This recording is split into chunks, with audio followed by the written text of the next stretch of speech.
എന്താ ഇവിടെ വേറെ ഇനിയിപ്പോ ഫുഡ് കഴിക്കാൻ സമയമായില്ലേ? പോവാം. പിന്നെ കാണാം. ശരി ഞങ്ങളെ.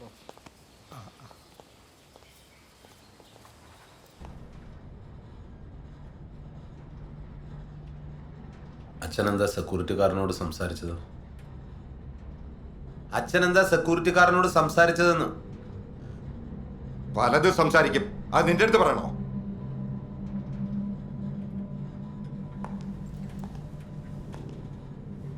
നമ്മുടെ കുടുംബത്തിനകത്തുള്ള എന്തേലും കാര്യം അയാളോട് സംസാരിച്ചെന്നാണ് ചോദിച്ചത്. നീ ആരാണ് എന്നെ ചോദിക്കാൻ? നിന്റെ അമ്മ വീട്ടുകൊണ്ടാണ് നിന്നെ കൊല്ലാതെ വിടുന്നത്, മനസ്സിലായ?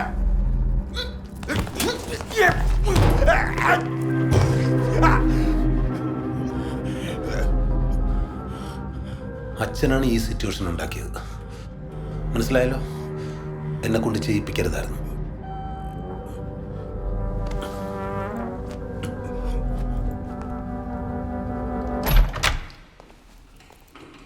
അമ്മേ, അമ്മേ, നമ്മളെല്ലാം ഒരു കുടുംബമല്ലേ അമ്മേ?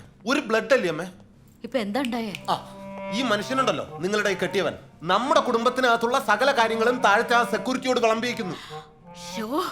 ഇതെന്ത് പറ്റിയ നിങ്ങക്ക്? ഇതൊക്കെ പുറത്ത് പറയാൻ കൊള്ളാവുന്ന കാര്യങ്ങളാണോ? എല്ലാ കുടുംബത്തിലും നടക്കുന്ന കാര്യങ്ങളല്ലേ? ഏത് കുടുംബത്തിലാണ് നടക്കുന്നത്? നിങ്ങൾ ആ സെക്യൂരിറ്റിയോട് പറഞ്ഞോ ഇല്ലയോ? ഇനിയിപ്പോ ഇതൊക്കെ അവന് പറഞ്ഞിട്ട് അയാൾ അറിഞ്ഞു കഴിഞ്ഞാൽ സെക്യൂരിറ്റി സുഖം അറിയും, സുഖം അറിഞ്ഞാൽ കെയർ ടേക്കർ അറിയും, കെയർ ടേക്കർ അറിഞ്ഞു കഴിഞ്ഞാൽ അസോസിയേഷൻ പ്രസിഡന്റ് അറിയും, പ്രസിഡന്റ് അറിഞ്ഞു കഴിഞ്ഞാൽ ഹോൾ ഫാമിലി അറിയും. പിന്നെ നമ്മൾ ജീവിച്ചിരുന്നിട്ട് വല്ല കാര്യമുണ്ടോ അമ്മേ? നിങ്ങൾ പറഞ്ഞിട്ടുണ്ടെങ്കിൽ ഒന്ന് വാ തുറന്ന് പറ. ആൾക്കാരുടെ അടുത്ത് പറഞ്ഞ് അഹകരിക്കാൻ പറ്റുന്ന കാര്യമല്ലേ ഇത്? പിന്നെന്തിനാ സെക്യൂരിറ്റി എന്റെ മുഖത്ത് നോക്കി ഒരു പ്രത്യേക തരം ചിരി ചിരിച്ചത്? നീ തന്നെ പോയി അയാളോട് ചോദിച്ചു നോക്ക്. അയാളെ മുഖത്തെ ചിരിയുടെ അർത്ഥം നോക്കലല്ല എന്റെ പണി.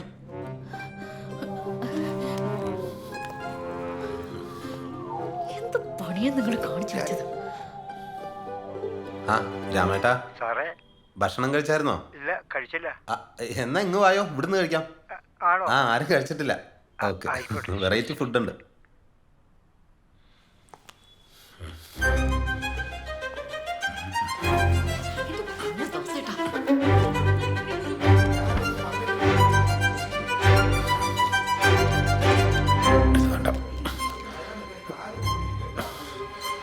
ഫീലുടെ മതി, പെട്ടെന്ന് തീരും.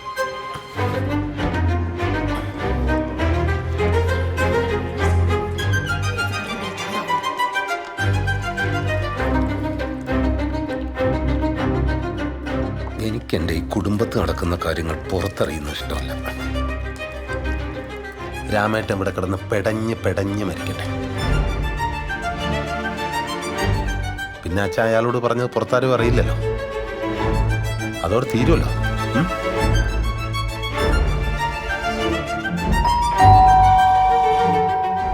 ഞാൻ അയാളടുത്തൊന്നും പറഞ്ഞിട്ടില്ല. അതെനിക്ക് വിശ്വാസമല്ല. അങ്ങോട്ടിരുന്നേ. അങ്കിളെ. സാറേ, സാറിതൊന്ന് കാലിൽ പെരട്ടി നോക്ക്. മുറിവ് കൂട്ടിയാ ബെസ്റ്റാ. അല്ലാണ്ട് ഇതിനൊക്കെ എന്തും പറഞ്ഞ ആശുപത്രി പോണേ. എന്നാ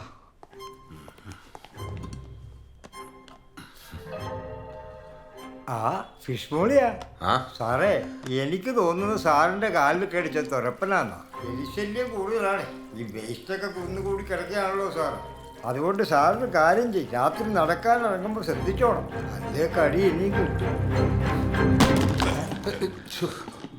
തുറന്നപ്പോ കൈ തട്ടിയതാമേ. ഞാനിത് വൃത്തിയാക്കാം. അങ്കിളിരിക്കും, ഇനി ഇത് എടുക്കണ്ട. ഭക്ഷണ സാധനങ്ങൾ വേസ്റ്റ് ആക്കണ്ട. ഫിഷ് മോളിയല്ലേ, മോളിൽ നിന്ന് എടുത്തോ, ഞാൻ കഴിച്ചോളാം.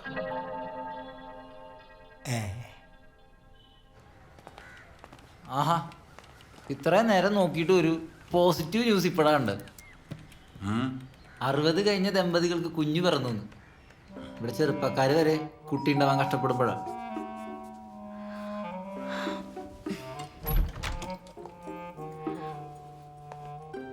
നീ എന്താ ഈ സമയത്ത്? സ്വന്തം വീട്ടിലേക്ക് ഒരു അസമയമൊക്കെ ഉണ്ടോ? അമ്മ എന്തെടുക്കായിരുന്നു? നൈറ്റിയുടെ ഹോക്ക് സ്റ്റിച്ച് ചെയ്യായിരുന്നു. അച്ഛനോടെ?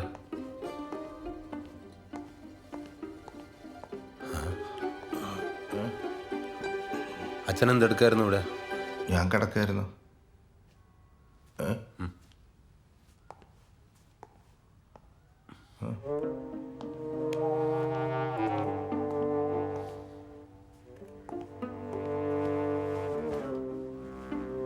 ഈ ഡ്രസ്സ് എന്തിനാ ഇപ്പൊ പുറത്തെടുത്തത്?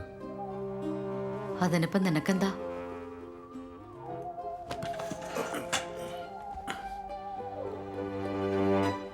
ആ മുറി ഒഴിഞ്ഞു കിടക്കയല്ലേ, അച്ഛൻ ഇനി മുതൽ അവിടെ കിടന്നാൽ മതി. ഒരുമിച്ചുള്ള കിടത്തം ഇനി വേണ്ട, മനസ്സിലായല്ലോ? തൽക്കാലം ബ്രോഡാഡി ആവാൻ ഞാൻ ഉദ്ദേശിച്ചിട്ടില്ല.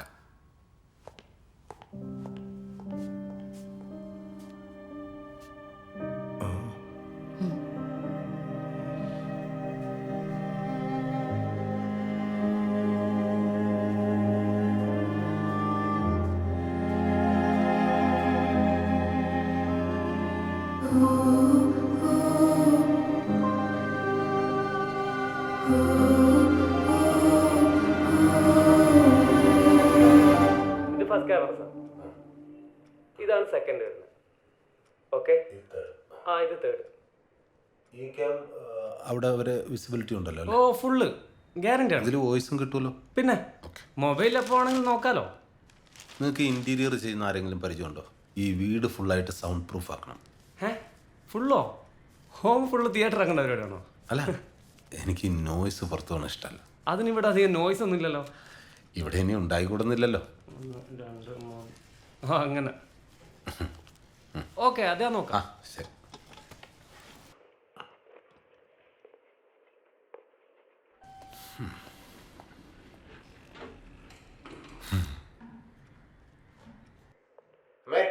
ഇറങ്ങണേ.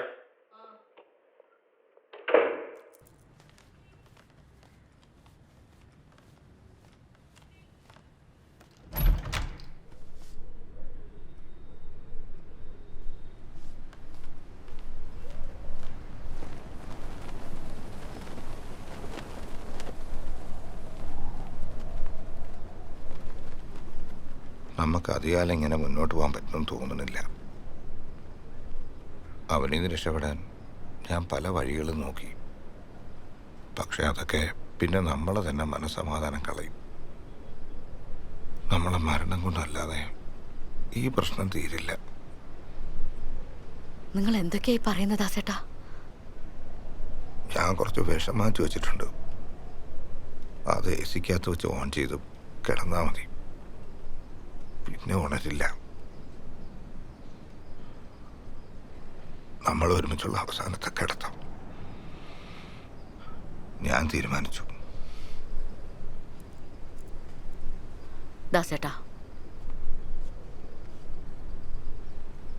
നമ്മൾ എന്തിനു മരിക്കണം?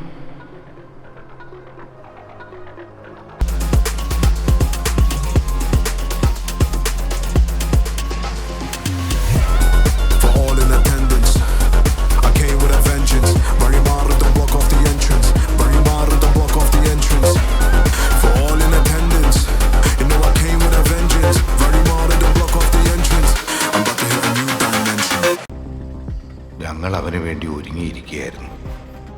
എന്നാൽ ദൈവ തീരുമാനം മറ്റൊന്നായിരുന്നു. ഞങ്ങൾ അവനെ പരമാവധി സഹിച്ചു, ക്ഷമിച്ചു, താങ്ങാവുന്നതിലും അപ്പുറം. നിങ്ങൾക്ക് മാത്രമല്ല, ഈ ഭൂമിയിലുള്ള ഒരാൾക്കും അവനെ പോലത്തെ ഒരുത്തിനെ താങ്ങാനാവില്ല. പേരൻസിൻ്റെ ജീവിതം മക്കൾക്ക് വേണ്ടി മാത്രമുള്ളതല്ലല്ലോ. അവൻ്റെ ഓർമ്മ തിരിച്ചു വരാതിരിക്കാൻ എന്താ ഒരു വഴി?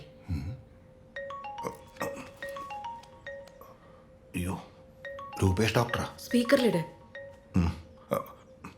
ഹലോ ഡോക്ടറെ. ഇന്ന് നേരത്തെ പോയോ? എവിടെ? എന്താ ഡോക്ടറെ? ഒരു സന്തോഷ വാർത്ത ഉണ്ടായിരുന്നു. എന്താണാവോ? നിങ്ങളല്ലേ പറഞ്ഞത് ബിമിനത്തിനെ അന്വേഷിച്ചാൽ കിട്ടില്ലെന്ന്? അവനെ ഞാൻ പൊക്കി. ആള് ദുബായിലുണ്ടായിരുന്നു. ഇപ്പൊ ഇങ്ങനെ എത്തും. എയർപോർട്ടിൽ തന്നെ വിളിച്ചിരുന്നു. അവര് തമ്മിലൊന്ന് സംസാരിച്ചാൽ മതി. നിങ്ങളുടെ പഴയ ബിനുവിനെ ഞാൻ തിരിച്ചു. ശരി. ഹാപ്പി അല്ലേ? അയ്യോ, ഇനിയിപ്പോ എന്താ ചെയ്യാ? ഇനിയിപ്പോൾ ഒരു വഴിയേ ഉള്ളൂ. നമുക്ക് പ്രാർത്ഥിക്കാം. എന്തോ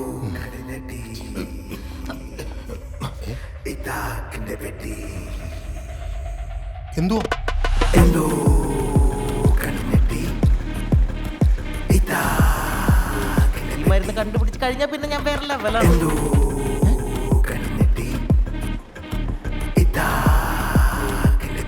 ബിമിനത്ത്. യെസ്. എൻ്റെ ബിനു അവൻ എന്നെ മാത്രം ഓർമ്മയുള്ളെന്ന് പറഞ്ഞപ്പോൾ ഞാൻ കരഞ്ഞു ഡോക്ടറെ. ബിനുവിന് അപകടം പറ്റിയെന്ന് അറിഞ്ഞപ്പോൾ പോലും ഞാൻ ഇത്ര വിഷമിച്ചിട്ടില്ല. പിന്നെ എനിക്ക് അവിടെ നിൽക്കാൻ പറ്റിയില്ല. കിട്ടിയ ഫ്ലൈറ്റിന് ടിക്കറ്റ് എടുത്ത് ഞാൻ പോന്നു. എൻ്റെ ബിനു വേണം ഡോക്ടറെ, എനിക്ക് അവനെ കാണണം. Room number 106. ആ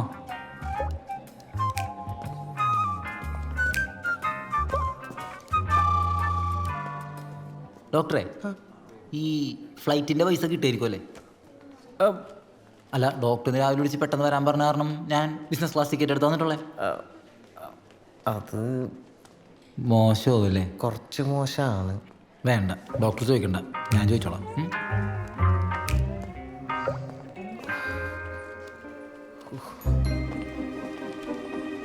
ഇത് കണ്ടിന്യൂ ചെയ്തോ. ആ ഡോക്ടറെ, ആ. ആ ബിമിനത്ത് എന്ന് പറഞ്ഞ ആളെത്തിയോ? അവൻ ആ ബിനോൺ റൂമിലേക്ക് പോയിട്ടുണ്ട്.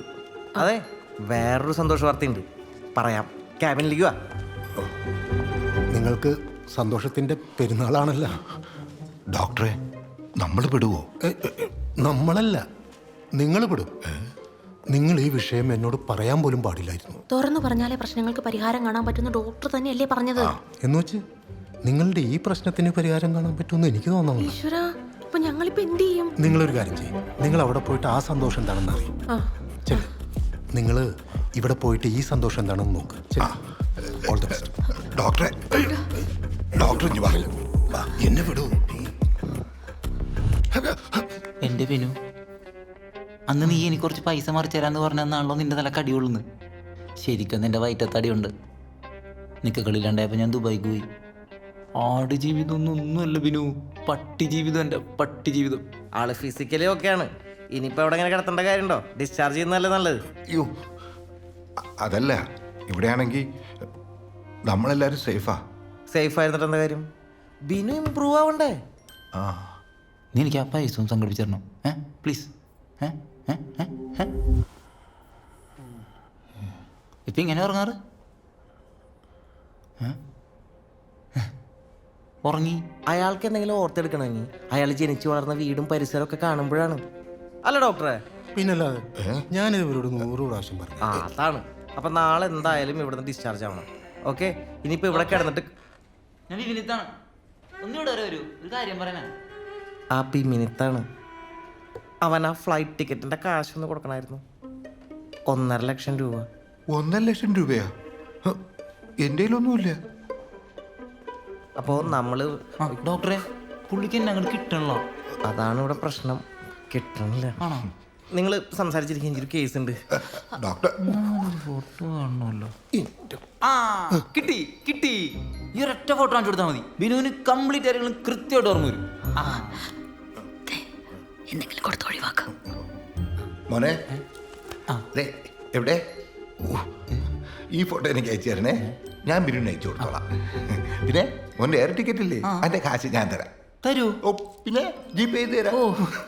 സത്യം പറയാലോ, ബിനു മാത്രമല്ല, നിങ്ങളുടെ കുടുംബം മുഴുവൻ എക്സ്ട്രാ ഡീസൻ്റാണ്.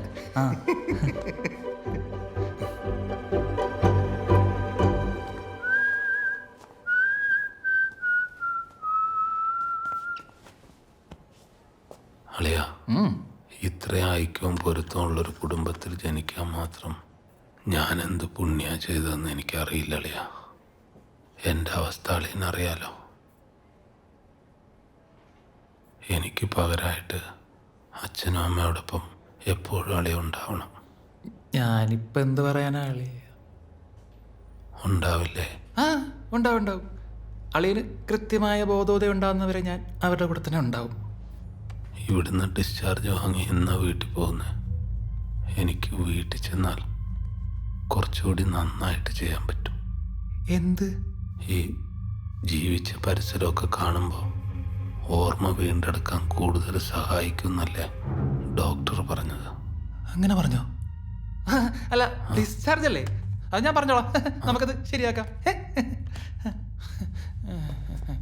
അളിയ, എന്തോ? ഇത് മാറ്റി വെച്ചായിരുന്നു കാറിരുന്ന പൊസിഷൻ.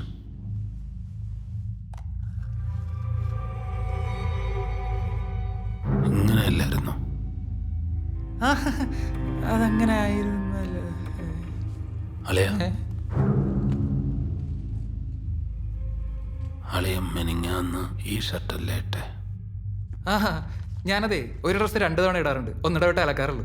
അതാ. ഓരോരുത്തരും ധരിക്കുന്ന ഡ്രസ്സിന്റെ കളർ അപ്പം ഞാൻ ഇതിലെഴുതി വെക്കും, ഓർത്തെടുക്കാലോ. I am really proud of you അളിയ. ഞാൻ ഈ സന്തോഷ വാർത്ത ബാക്കിയുള്ളവരെ കൂടെ അറിയിച്ചിട്ട് വരാം. ഞാൻ മാത്രം അറിഞ്ഞാൽ പോരല്ലോ.